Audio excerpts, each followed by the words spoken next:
लक्ष्मण जैसे भ्रात प्रेम का कोई उदाहरण तीनों लोक में नहीं मिलता है। अपने बड़े भाई श्रीराम के प्रति उनके प्रेम के बारे में कई कथाएं हैं। पौराणिक कथाओं के अनुसार माना जाता है कि वनवास के 14 वर्षों के दौरान भाई और भाभी की रक्षा के लिए लक्ष्मण कभी नहीं सोए।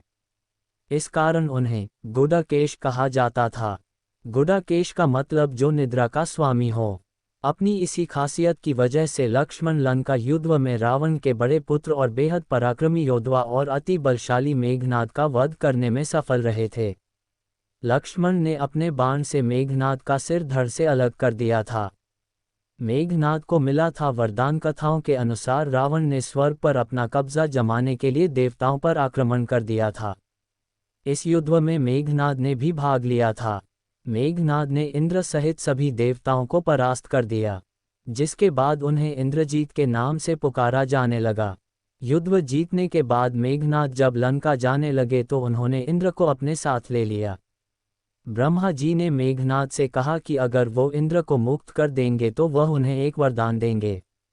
ब्रह्मा जी ने मेघनाद का अमर होने का वरदान तो ठुकरा दिया, लेकिन उन्हें आशीर्वाद दिया कि पृथ्वी पर केवल एक व्यक्ति ही उसका वध कर सकता है जो 14 सालों से सोया न हो। क्या कहा ऋषि अगस्त्य ने? एक बार ऋषि अगस्त्य ने कहा था कि मेघनाद को खुद भगवान श्री राम भी नहीं मार सकते थे, उन्हें तो केवल लक्ष्मण ही मार सकते थे। कथाओं के अनुसार एक बार ऋषि अगस्त्य अयोध्या आए तो लंका युद्ध पर चर्चा होने लगी। तभी श्रीराम ने बताया कि किस तरह से उन्होंने रावण और कुंभकर्ण जैसे महारथियों का वध किया था। अनुज लक्ष्मण ने भी मेघनाद और अतिकाय जैसे शक्तिशाली असुरों का वध किया था। ऋषि अगस्त्य ने कहा कि इसमें कोई दो राय नहीं कि रावण और कुंभकर्ण अति शक्तिशाली थे, लेकिन सबसे बड़ा वीर मेघनाद ही था। लेकिन लक्ष्मण ने उसका वध किया। केवल वही ऐसे व्यक्ति थे जो उसका संहार कर सकते थे। राम को हुआ आश्चर्य। ऋषि अगस्त्य से लक्ष्मण की प्रशंसा सुनकर राम प्रसन्न तो बहुत हुए, लेकिन उन्हें आश्चर्य भी हुआ कि ऐसी क्या बात थी कि मेघनाद को केवल लक्ष्मण ही मार सकते थे। राम ने ऋषि अगस्त्य से अपनी जिज्ञासा प्रकट की। तब ऋषि अगस्त्य ने बताया कि मेघनाद को वरदान मिला था कि उसका वध वही कर सकता है जो 14 वर्षों से सोया न हो, 14 वर्षों तक किसी स्त्री का मुख न देखा हो और जिसने 14 वर्षों तक भोजन न किया हो। श्री राम ने कहा, ऐसा कैसे संभव है कि लक्ष्मण ने सीता का मुख न देखा हो, जबकि मैं और सीता बगल की कुटिया में रहते थे। 14 वर्षों तक सोए न हो ये भी कैसे संभव है? फिर 14 वर्षों तक मैं नियमित रूप से लक्ष्मण को भोजन के लिए फल फूल देता था। क्या कहा लक्ष्मण ने? ऋषि अगस्त्य ने कहा कि क्यों न लक्ष्मण से ही ये पूछ लिया जाए। लक्ष्मण ने बताया कि मैंने कभी सीता जी के चरणों के ऊपर देखा ही नहीं, इसीलिए मैं उनके आभूषणों को पहचान नहीं सका था। लक्ष्मण ने कहा कि जब आप फल फूल देते थे तो कहते थे कि लक्ष्मण फल रख लो, आपने कभी खाने को कहा ही नहीं। फिर आपकी आज्ञा के बिना मैं कैसे खाता?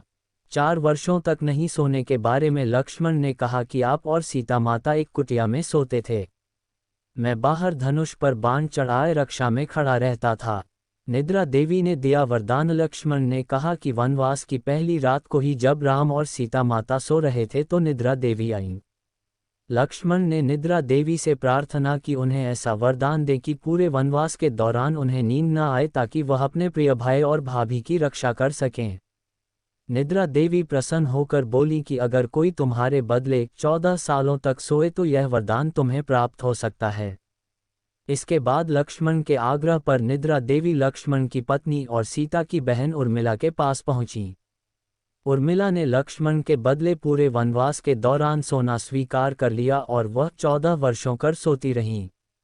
लक्ष्मण ने श्री राम से कहा कि मैंने गुरु विश्वामित्र से एक अतिरिक्त विद्या का ज्ञान लिया था।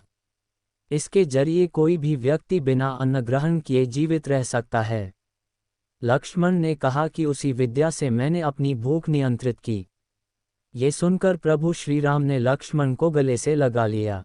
आज का वीडियो यही खत्म करते हैं। क्या वीडियो आपको कैसी लगी दोस्तों कमेंट में बताएं और कमेंट में जय श्री राम लिख दे और हमारे इस चैनल को सब्सक्राइब कर लें। धन्यवाद।